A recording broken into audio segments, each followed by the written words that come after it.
Jeff asks, you've been called the American Tolkien. How do you feel that that's a fair comparison? I'm feeling a strange sense of deja vu. Yeah, I wonder if it's the same guy we just talked to.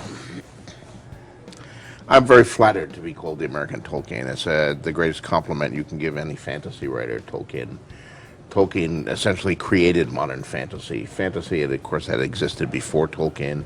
It goes all the way back to, Gilgamesh and Homer. But modern fantasy, in the shape that we're familiar with it on the newsstands today, is all following in the footsteps of Tolkien. That being said, I'm a very different writer than Tolkien. We're products of very different times. He was born in the 19th century, a product of English society at a particular point in time. He served and fought in the trenches of World War I.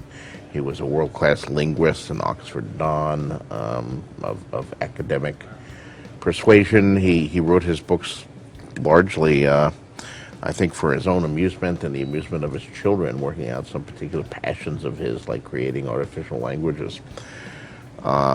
I share none of that. I mean, I'm a baby boomer, born in 1948. I come from a blue-collar background in Bayonne, New Jersey, lived in federal housing projects, was involved in the opposition to the Vietnam War, and have largely told stories and written as a professional writer for most of my adult life. I have great admiration for Tolkien, but my work is in no sense Tolkien-esque, except in the sense of being a secondary world fantasy.